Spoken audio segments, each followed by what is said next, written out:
மணப்பெண்ணின் பிரத்யேகமான திருமணம் விவாஹா தி சென்னை சில்க்ஸ். பேட்டி சம்பந்தமா பெண்கள் அமைப்புகள் நிறைய பல்வேறு தரப்புல இருந்து கண்டனம் தெரிவிக்கிறாங்க சார்.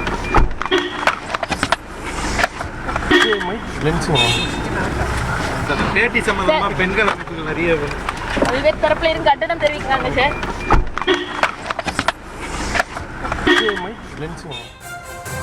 நடிகை த்ரிஷாவை குறிப்பிட்டு தமிழக வெற்றிக் கழக தலைவர் விஜயை விமர்சித்த விவகாரத்தில் பதிலளிக்க நயினார் நாகேந்திரன் மறுத்திருப்பதை அண்மை செய்திகளாக தற்போது பார்க்கிறோம்.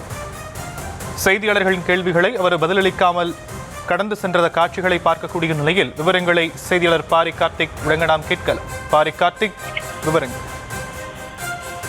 வணக்கம். தமிழக வெற்றிக் கழகத்தினுடைய தலைவரும் நடிகர் விஜய் அவர்களுடைய குறித்து நயினார் நாகேந்திரன் அரசியல் ரீதியாக பல்வேறு கருத்துக்களை பேசி வந்தார். குறிப்பாக அரசியலில் ஒரு வார்டு கவுன்சிலர் கூட இன்னும் அந்த கட்சி தொடவில்லை என்றும், தொடர்ச்சியாக முதிர்ச்சி பெறவில்லை என்றும் பல்வேறு குற்றச்சாட்டுகளை வைத்த நிலையில் நடிகை குறித்து அவர் விஜயோடு தொடர்புபடுத்தி பேசியது பெரும் அதிர்ச்சிக்குள்ளாக்கியது. குறிப்பாக ஒரு மாநிலத்தின் ஒரு முக்கியமான தலைவராக இருக்கிறார். குறிப்பாக தேசிய அளவில் தலைமையாங்குகிற இந்தியாவை ஆட்சி செய்கிற ஒரு கட்சியினுடைய மாநில தலைவராகவும் அவர் பொறுப்பேற்கிறார்.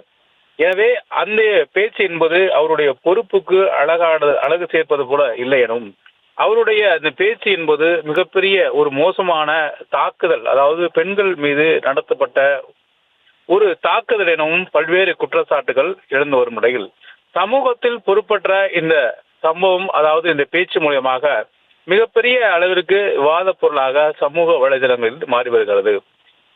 திமுக உள்ளிட்ட அனைத்து கட்சிகளுமே அவருடைய இந்த பேச்சுக்கு என்பது கடும் கண்டனத்தை தெரிவித்திருக்கிறார்கள்.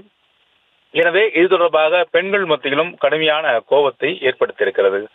எனவே இது குறித்து நயினார் நாகேந்திரனிடம் செய்தியாளர்கள் இன்று காலையில் கேள்வி எழுப்பிய நிலையில் அது குறித்து பதில் ஏதும் அளிக்காமல் அவர் கடந்து சென்றார். பொதுவாக ஒரு கேள்வி கேட்டாலே 3 முதல் 5 நிமிடங்கள் வரை நின்று பேசும் நயினார் நாகேந்திரன் சராசரி ஒரு செய்தியாளர் சந்திப்பை 1/4 மணி நேரம் முதல் அரை மணி நேரம் வரை நடத்தும் நயினார் நாகேந்திரன் இன்றைய தினம் அவர் அலுவலகத்தில் வந்து செய்தியாளர்கள் இந்த கேள்வியை கேட்டபோது பதிலேலும் சொல்லாமல் கடந்து போனார். அவருடைய இந்த பேச்சு என்பது யாரும் ஏற்றுக்கொள்ள முடியாத ஒரு சூழலை ஏற்படுத்தியிருக்கிறது. சமூக வலைதளங்களில் மிகப்பெரிய விவாதத்தையும் பெண்கள் மத்தியில் கடும் கோபத்தையும் அவர் பேச்சு ஏற்படுத்தியிருக்கிறது. இந்நிலையில் அது ஒரு பதில் கூறாமல் அந்த கேள்வியை கடந்து சென்றார் நயினார் நாகேந்திரன். தற்போதைய விவரங்களுக்கு நன்றி பாரி கார்த்திக். மணப்பெண்ணின் பிரத்யேகமான திருமணம் விவாஹா தி சென்னை சில்க்ஸ்.